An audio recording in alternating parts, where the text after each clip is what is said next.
हमने अनंत जन्म में तत्व ज्ञान भी सुना है, कहानी किस्से भी सुने हैं, लेकिन तत्व ज्ञान को अपने जीवन में नहीं उतारा। जिस दिन हम उस तत्व ज्ञान को जीवन में उतार लेंगे, हमारा कल्याण उसी दिन हो जाएगा। जहाँ तत्व ज्ञान भूले, बस हमारा सर्वनाश हो गया। इसलिए तत्व ज्ञान सुनना परम आवश्यक है। उसको हम सुनेंगे, समझेंगे और अपने जीवन में उतारेंगे तो अपना कल्याण हो जाएगा। और जहाँ तत्व ज्ञान भूले, बस सर्वनाश हो गया।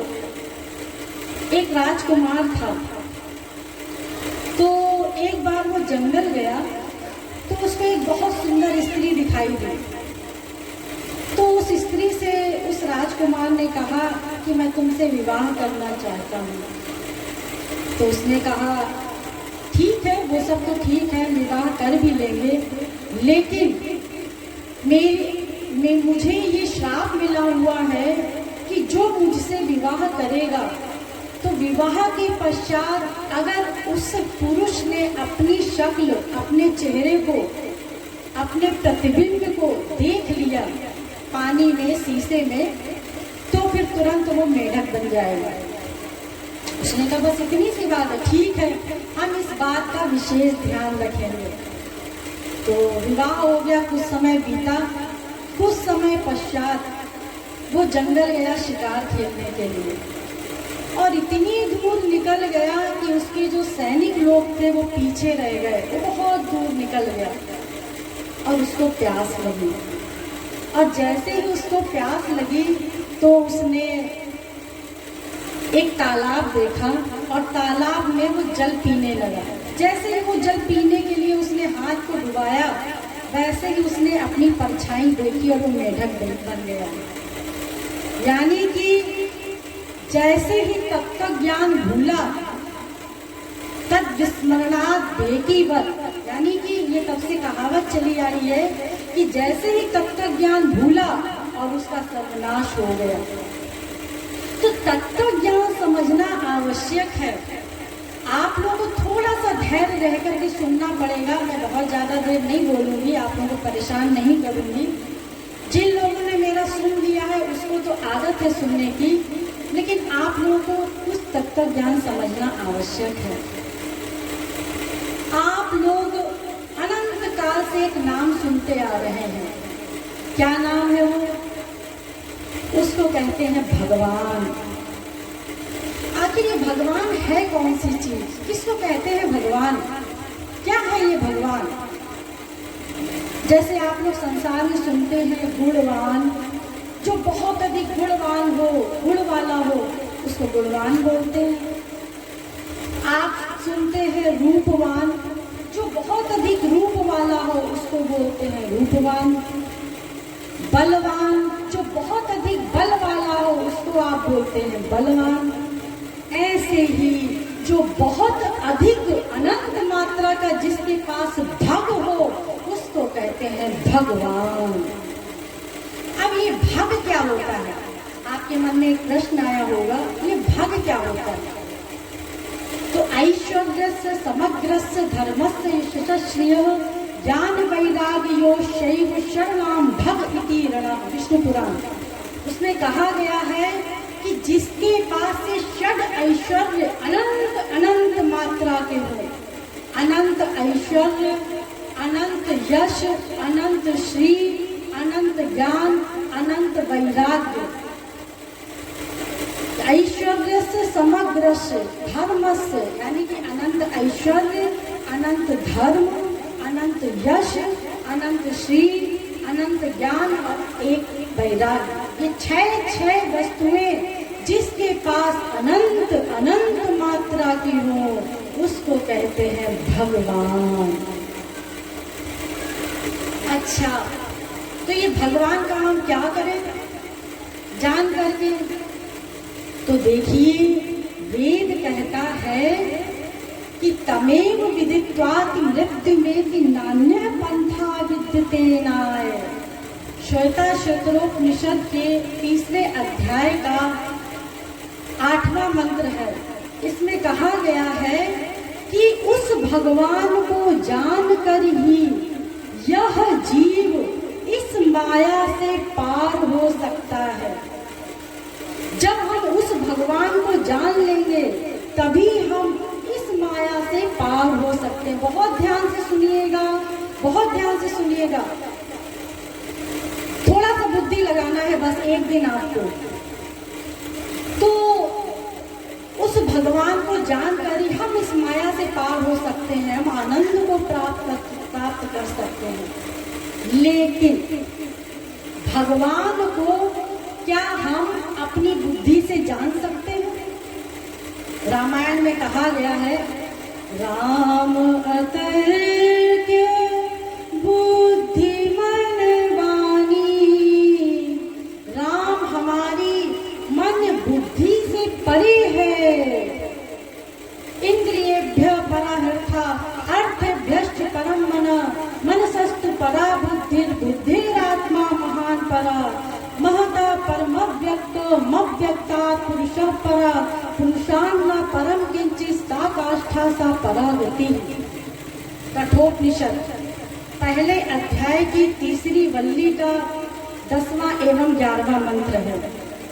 इसमें कहा गया है भगवान जो होता है सब इंद्रिय मन बुद्धि से परे होता है। सबसे पहले होती है इंद्रियां, इंद्रियों से परे होते हैं इंद्रियों के विषय, उससे परे होता है मन, उससे परे होती है बुद्धि, और उससे परे होती है जीवात्मा, उससे परे माया होती है, और उससे परे होता है ब्रह्म। यानी कि हमारी मन बुद्धि से भी परे हमारी आत्मा है। अभी तक हम अपनी आत्मा को नहीं जान पाए तो फिर अपनी आत्मा से भी परे वो जो ब्रह्म है उसको हम कैसे जानेंगे? वो तो माया से भी परे है। उस भगवान को कैसे जानेंगे? वो भगवान हमारी मन बुद्धि से परे है, कैसे जान सकते हैं उसको? हम नहीं जान सकते। अरे हमारे शरीर में जो शक्ति मिली है वो भगवान के द्वारा मिली हुई है। चाहे हम देखते हैं, सुनते हैं, रस लेते हैं, स्पर्श करते हैं, ये सब भगवान के द्वारा मिला हुआ है। यद वाचा न भित्तम येन वागः भिद्यते तदेव ब्रह्म त्वं विद्धि नेदं यज्ञम् उपासते। यन् मनसा न मनुते येनाहुर्मनोमतं तदेव ब्रह्म त्वं विद्धि नेदं यज्ञम् उपासते। यत् चक्षुषा न पश्यति येन चक्षुर्वंशि पश्यति तदेव ब्रह्म त्वं विद्धि नेदं यदिदम् उपासते। यश्श्रोतेन न श्रुतेन येन श्रोतमिदं श्रुतं तदेव ब्रह्म त्वं विद्धि नेदं यज्ञम् उपासते। यत् प्राणेन न प्राणिति येन प्राणः प्रणीयते तदेव ब्रह्म त्वं विद्धि नेदं यज्ञम् उपासते। केनोपनिषद का पहले खंड का चौथा, पांचवा, छठा, सातवां, आठवां मंत्र है। इसमें क्या कहा गया है? इसमें कहा गया है हमारी समस्त इंद्रियों में जो शक्ति मिली हुई है, आंख को देखने की शक्ति, कान को सुनने की शक्ति, रसना को रस लेने की शक्ति, त्वचा को स्पर्श करने की शक्ति, और हमारी आत्मा में प्राण शक्ति भगवान के द्वारा मिली हुई है। तो जब भगवान के द्वारा हम सब काम कर रहे हैं तो भला हम उस भगवान को कैसे जान सकते हैं? उर प्रेरक रघुवंश विभूषण उमादारु योषित की नाई, सबहि न चावत राम गोसाई। रामायण। भगवान हम लोगों को नचा रहा है अपनी शक्ति के द्वारा। अरे वो तो कर्तुम अकर्तुम अन्यथा कर्तुम समर्थ है, कैसे उसको जानेंगे? आपाणि पादो जवनो गृहीता पश्यत चक्षु शशनोक्त कर्णा, सवेति वेद्यम न च तस्यास्ति वेत्ता, तमाहुरग्रम पुरुषम महांतम। सब भगवान बिना इंद्रियों के काम कर रहा है, एक इंद्रिय से प्रत्येक काम कर रहा है। रामायण से समझ लीजिए, ये श्वेता सूत्रोपनिषद का मंत्र है। रामायण में कहा गया, आप लोग रोज सुनते हैं, बीनु पग चलई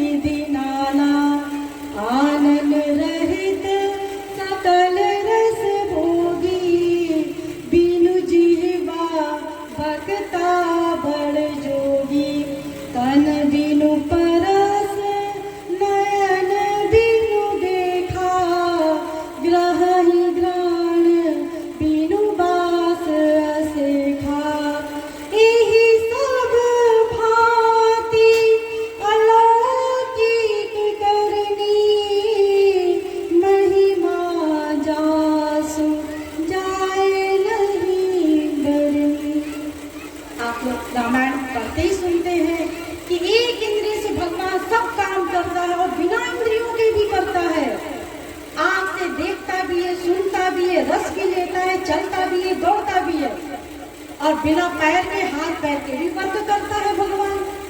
वो भगवान वो कैसा है? वो सब जगह रहता है। ईगो देव सर्वभूतेषु गूढ़ सर्वव्यापी सर्वभूतांतरात्मा कर्माध्यक्ष सर्वभूताधिवासा साक्षी चेता केवलो निर्गुणश्च। सब जगह वो भगवान बैठा है, हमारे हृदय में भी बैठा हुआ है वो। या आत्मनि तिष्ठति, हमारे हृदय में बैठा हुआ है वो भगवान। और देखो वो हमसे सब काम करवा रहा है, हम उसको कैसे जानेंगे? बड़ी सुंदर भागवत में एक परिभाषा आई है भगवान की।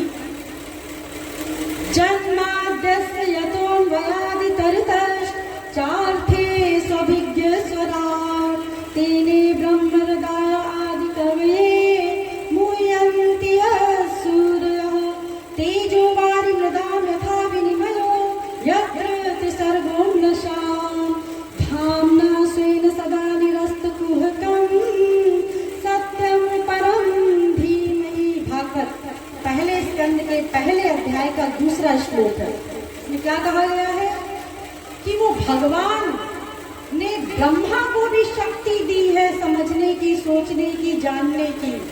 तेने ब्रह्म हृदय आदि कवये, ब्रह्मा के हृदय में बैठ करके भगवान ने उसको वेदों का ज्ञान कराया, अपना ज्ञान कराया। भगवान जब तक अपना ज्ञान ना करा दे तब तक हम भगवान को नहीं जान सकते, और अगर वो जना दे तो फिर तो कोई भी जान सकता है। काक भुसुंडी गरुड़ गोविंद राधे, चाहे पक्षी भी हो, पक्षी भी जाने यदि हरि ही जना दे। काग भुसुंडी गरुड़ गोविंद राधे, पक्षी भी जाने यदि हरि ही जना दे। राधा गोविंद गीत जगत गुरु श्री कृपालु जी महाराज। अगर भगवान जना दे तो फिर हम भगवान को जान सकते हैं, अगर भगवान जना दे। और जब तक भगवान को जान नहीं लेंगे तब तक हमारा भगवान से प्रेम नहीं होगा। जाने बिनु ना होए परतीति, बिनु परतीति होए नहीं प्रीति। जब तक भगवान को जानेंगे नहीं तब तक मानेंगे कैसे, और जब तक मानेंगे नहीं तब तक भगवान से प्रेम कैसे होगा। एक किसी के पास कोई भिखारी गया और खाना मांगने के लिए दरवाजा खटखटाया और कहा कि हमें कुछ खिला दो। तो हमारे पास एक पारस का पत्थर है, हम तुमको पारस का पत्थर देंगे। तो नौकर था घर में, साहब थे नहीं, तो नौकर ने ये सुन रखा था कि ये कोई अच्छा पत्थर होता है पारस का, लेकिन वो उसके गुण नहीं जानता था। तो उसने कहा क्या जाता है खाना खिलाने में, इसको खाना खिला दे रहे हैं और पत्थर ले लेंगे इससे पारस का, साहब को देंगे तो साहब बड़े खुश हो जाएंगे, हो सकता है हमारी पगार बढ़ा दे। तो उसने उसको गरीब को खाना खिला दिया। एक साधु था, साधु को खाना खिला दिया गरीब साधु को। तो उसने उसको एक पारस का पत्थर दे दिया। तो वो बड़ा प्रसन्न हो गया, साधु तो चला गया, उस पत्थर को उसने टेबल पे रख दिया। साहब आएंगे बड़ा खुश हो जाएंगे। और जैसे ही शाम को साहब आए और बैठे कुर्सी पर और सामने टेबल पे देखा, अरे ये पत्थर रखा हुआ है। उसने कहा अरे रामू ये पत्थर कहाँ से आया? तो उसने कहा अरे साहब एक भिखारी आया था संत साधु, तो उसने कहा हमें खाना खिला दो तो हम तुम्हें पारस का पत्थर देंगे। पारस का पत्थर है। उसने कहा मूर्ख, अगर किसी के पास पारस का पत्थर होगा तो कोई भीख मांगेगा क्या? और फुलिश कहते हुए उसने उस पत्थर को उठाया और इतनी जोर से फेंका तो दरवाजे में जो कुंडी लगी थी लोहे की, उसमें जाकर के जैसे ही वो पत्थर लगा, उसने पटका और जैसे ही उस कुंडी में वो पत्थर लगा और वो देखा वो पीली पीली हो गई, सोने की बन गई। अरे वो दौड़ के गया, उसने देखा अरे ये तो सही में पारस है, और उसने सब लोहे में छुपाया, सब सोना बनता चला गया। और उसने कहा अरे अब तो बड़े बड़े स्टील प्लांट में, भिलाई स्टील प्लांट में छुपा देंगे जाकर के, तो सब सोना बन जाएगा, ये बढ़िया रहेगा। तो उसने उस नौकर को गले लगा लिया जोर से, जिस नौकर को वो अपने पास भी बिठाने की औकात नहीं समझता था, उस नौकर को उसने गले लगा लिया कि ये तो तुमने बहुत अच्छा काम किया है, अब तो हमें कोई नौकरी की आवश्यकता नहीं। तो देखिए, जब तक उसने ये नहीं जाना था कि ये पारस है, तो उसने गुस्से में उसको उठा करके फेंक दिया। लेकिन जैसे ही उसने ये जाना कि ये पारस है, वैसे ही उससे प्यार हो गया। तो पहले जाना पारस, फिर माना पारस, फिर प्यार हुआ उससे। ऐसे ही जब हम भगवान को जान लेंगे तो हम उन्हें मान लेंगे, और जब हम मान लेंगे तो हमें उनसे प्यार हो जाएगा। तो जानेंगे कैसे? ये कहानी किस्सों से जानेंगे। कहानी किस्से तो बहुत अच्छे जानते, तत्व ज्ञान से जानेंगे। जब तत्व ज्ञान हमारा मजबूत होगा तो अगर कोई हमारी बुद्धि भ्रष्ट करने भी आएगा तो हम कहेंगे नहीं, ये बताया गया था कि भगवान और संत आते हैं, महापुरुष आते हैं, वो ये सब लीलाएं उल्टी सीधी करते रहते हैं, हमें बुद्धि नहीं लगाना है।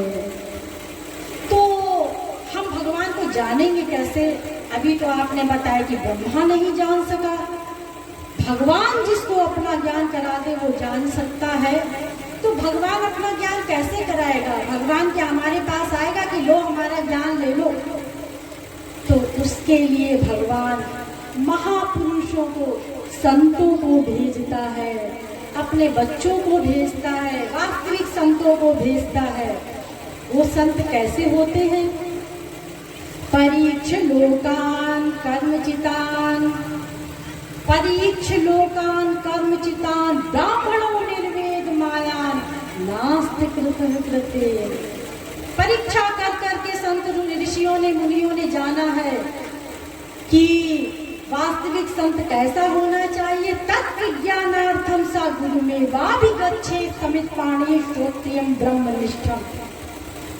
मुंडकोपनिषद पहले मुंडक के दूसरे खंड का 12वां मंत्र, इसमें कहा गया है कि किसी वास्तविक संत की शरणागति करो, जो वास्तव में संत हो, महापुरुष हो।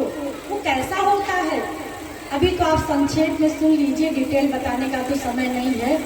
जिसको समस्त शास्त्र वेदों का पूर्ण ज्ञान हो, प्लस उसने भगवान को प्राप्त कर लिया हो और हमारी शंकाओं का समाधान कर सके, ऐसा कोई संत हो।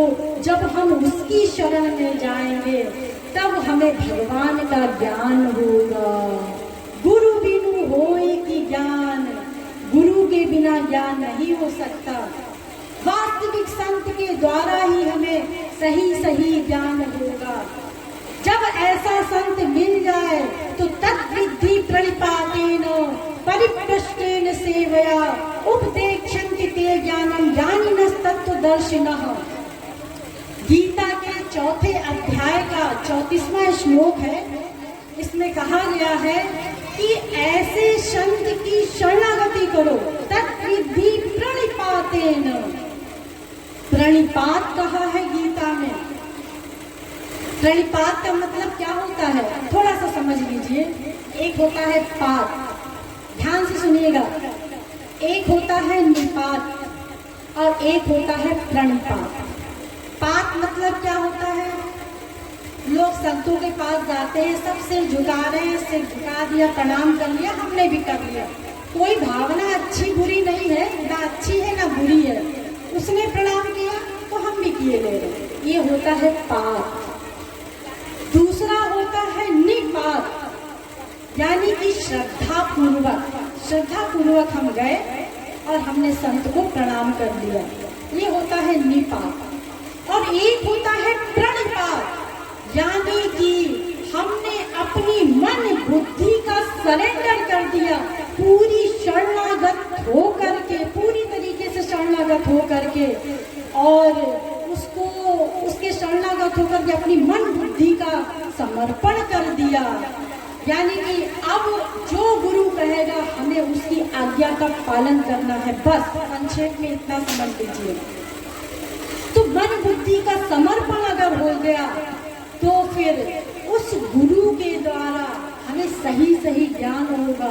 तो तद्विद्धि प्रणिपातेन, हमें प्रणिपात करना है, पूर्ण रूप से समर्पण करना है, अहंकार लेकर के नहीं जाना है संतों के पास। और फिर क्या करना है, सबसे इम्पोर्टेंट बात सुन लीजिए, परिप्रश्नेन सेवया, उनसे प्रश्न करो, जिज्ञासा भाव से प्रश्न करो, परीक्षा लेने के लिए नहीं। हमें तो इसका उत्तर आता है लेकिन देखते हैं इन्हें आता है कि नहीं आता, जरा पूछ के देखते हैं। हो सकता है इन्हें ना आता हो, फिर हम थोड़ा अहंकार करें, गुरु जी को तो कुछ आता है नहीं, हमें तो आता है। तो ये बुद्धि का समर्पण करना, जिज्ञासा भाव से प्रश्न करना है कि इसका वास्तव में उत्तर क्या हो सकता, हम नहीं समझते, ये संत हैं, ये हमें सही उत्तर बताएंगे। तो सही सही शरणागति करना है, ऐसे प्रश्न पूछना है, संसार के प्रश्न नहीं पूछना है। हमारी नौकरी नहीं लग रही, हमारे बच्चे पैदा नहीं हो रहे, हमारी शादी नहीं हो रही, हमारा ब्याह नहीं हो रहा, ये सांसारिक प्रश्न नहीं पूछना। हमें ये बीमारी हो गई, ये कैसे सही करें। जो उल्टे सीधे ऐसे बाबा होंगे कहेंगे ये बभूति ले जाओ, ये नींबू ले जाओ, ये मिर्ची ले जाओ, इन सबसे कुछ नहीं होने वाला है।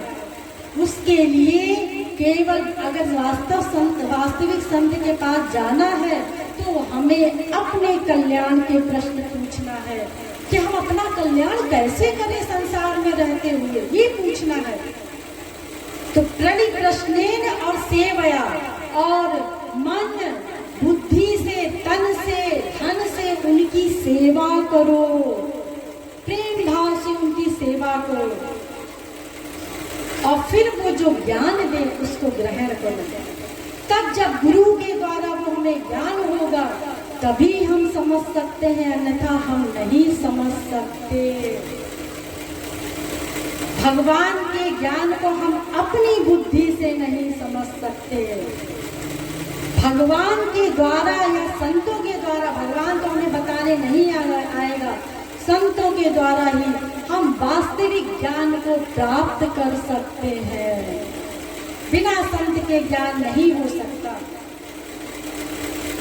तो फिर क्या करें, जब भगवान की कृपा होगी तो हमें ज्ञान हो जाएगा। संत कैसे मिलेगा, संत भी बिना भगवान की कृपा के नहीं मिलता। बिनु हरि कृपा मिले नहीं संता, बिना हरि कृपा के संत नहीं मिलता। जब द्रवहि दीन दयाल राघव, साधु संगत पाइए। अब तक हमें सही संत नहीं मिल जाता, गुरु नहीं मिल जाता, तब तक विनय पत्रिका, तब तक हम अपना कल्याण नहीं कर सकते। तो ठीक है, अब हम क्या करते, जब कृपा होगी संत की, भगवान की, तब हो जाएगा। अब हम क्या कर सकते, इसमें हमारा तो कोई दोष नहीं है। तो फिर राम भरोसे खाएंगे, रहो खाट पे सो। अब जब कृपा होगी तब देखा जाएगा, जब भगवान की कृपा होगी। तो अब भगवान की कृपा कैसे होगी, इसका जानने का भी प्रयास हम नहीं करते। अब जब भगवान कृपा करेंगे, उर प्रेरक रघुवंश विभूषण उमा दारू सुखी नाई सबई नचावत राम गोसाई, वही नचा रहे, वही जो करेगा तो करेगा, हम क्या करें। हमें तो आराम से खाओ पियो सो मौज करो, तो इससे काम नहीं बनने वाला है। हमें अपने कल्याण की सोचना होगा। हमारे जो भाई लोग हैं, हमें ये सोचना होगा, हमारे जो भाई लोग हैं, कबीर, सूर, तुलसी, नानक, तुकाराम, शंकराचार्य, वल्लभाचार्य, इन पर कृपा कैसे हो गई। क्या ये भगवान के अधिक प्रिय थे, भगवान ने इनके ऊपर कृपा कर दी और हमारे ऊपर कृपा क्यों नहीं की। इसका मतलब भगवान की कोई शर्त रही होगी।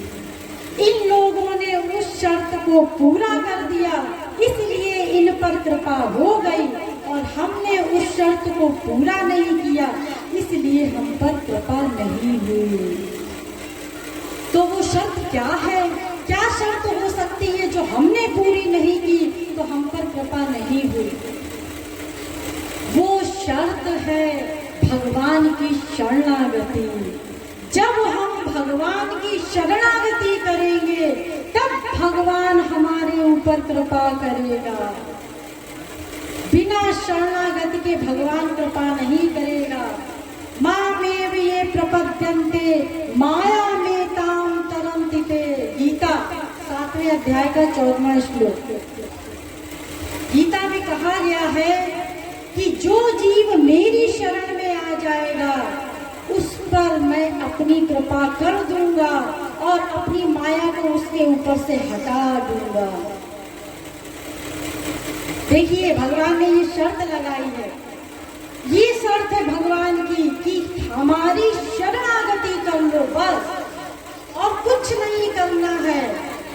अनन्याश्चिन्तयन्तो माम ये जना पर्युपासते तेषां नित्याभियुक्तानां योगक्षेमं वहाम्यहम्। गीता 9वें अध्याय का 22वां श्लोक। गीता में कहा गया है कि एकमात्र जो जीव मेरी शरण में आता है उसका मैं योगक्षेम वहन कर लेता हूँ। ध्यान दीजिए, योगक्षेम वहन का मतलब क्या होता है?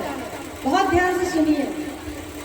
जीव के पास जो नहीं है, आध्यात्मिक हो या सांसारिक हो, उसको भगवान दे देता है, और जो मिल गया है उसकी भगवान रक्षा करता है। इसको कहते हैं योगक्षेम वहन करना। तो जब जीव भगवान की शरणागति कर लेता है, अपनी मन बुद्धि का सरेंडर कर देता है और उनके कार्यों में बुद्धि नहीं लगाता, तो भगवान उसका योगक्षेम वहन कर देते हैं। देखिए, गीता के अंत में भगवान ने क्या कहा है? भगवान ने कहा है, अर्जुन तुम केवल मेरी शरण में आ जा बस। सर्वधर्मान परित्यज्य माम एकम शरणं व्रज और अहम त्वाम पापेभ्यो मोक्षयिष्यामि मा शुचः। गीता के 18वें अध्याय का 66वां श्लोक है। इसमें भगवान ने कहा है कि अर्जुन तुम सब धर्मों को छोड़ दे। सब धर्म का मतलब अच्छा और बुरा दोनों धर्म हो। बहुत ध्यान से सुनिए, बहुत ध्यान से सुनिए, ये दो चीजें बहुत इंपॉर्टेंट है। अच्छा करना भी छोड़ दे, बुरा करना भी छोड़ दे। सुकृत दुष्कृते धुनते, यानी अच्छा करोगे तो नरक जाओगे, 84 लाख में घूमोगे। स्वर्ग जाओगे तो वो तब तक हमें मिलेगा जितने दिन हमने अच्छा कर्म किया है, उसके बाद कुत्ता बिल्ली गधे बनाए जाओगे।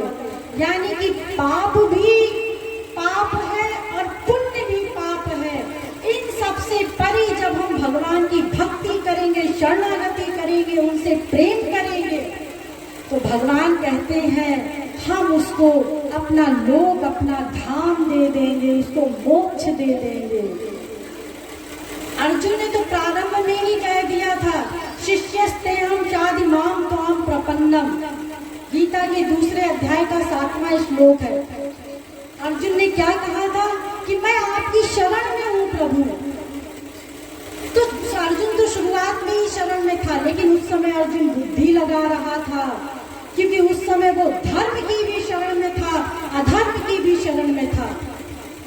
तो धर्म अधर्म को छोड़ करके जो मेरी शरण में आएगा, सब छोड़ना होगा, एकमात्र भगवान की शरण में जाना है। तब भगवान उसकी माया को हटा करके उसको दिव्य प्रेम प्रदान कर देंगे। ये गीता में शर्त लगी हुई है। तो हमें भगवान से बस एक काम, सारे प्रवचन का निचोड़ यही है, सारे शास्त्र वेदों का केवल यही निचोड़ है। आप अंत में यही पहुंचेंगे कि केवल एकमात्र अपने मन को भगवान के प्रति समर्पित कर दो बस।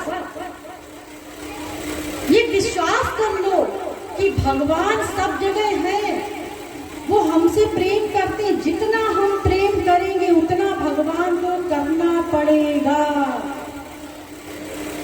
जैसो जीव करे प्यार, तैसो करे प्यार यार, मन तेरो साचो यार, ब्रजराज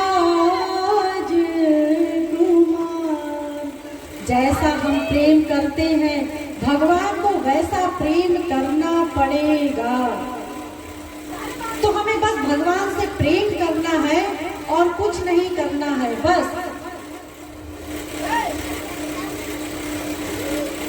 तो अभी हमारा भी समय समाप्त करने का विषय आ गया है, मैं समाप्त करती हूँ। बस इतना समझ लीजिए कि भगवान से प्रेम करना है। कैसा प्रेम करना है कि एक विश्वास कर लेना है भगवान से। क्या विश्वास करना है कि हम जो कुछ भी भगवान की पूजा पाठ कर रहे हैं, भगवान उसको देख रहे हैं, निरंतर देख रहे हैं। बड़ा अच्छा एक प्रसंग था, लेकिन अगर आप लोग 5 मिनट का समय देंगे तो मैं उसको बता दे रही हूँ, तो सुन लीजिए उसको, तो आप लोग को समझने में सरलता रहेगी। अगर हम भगवान को मानेंगे, प्रेम करेंगे और ये विश्वास रखेंगे कि भगवान हमें निरंतर देखता है और वो हमारे सब चीज़ों को नोट करता है, हमारी भावनाओं को नोट करता है, तो विश्वास रखेंगे तो भगवान को आना पड़ेगा। देखिए, एक बालक था 8 वर्ष का, तो एक मंदिर में एक पंडित जी पूजा पाठ वगैरह किया करते थे। उसमें सब भगवान थे, शंकर जी भी थे, गणेश जी भी थे, हनुमान जी भी थे, राम दरबार था, कृष्ण जी का दरबार था, सब भगवान रखे थे। तो पंडित जी पूजा पाठ किया करते थे।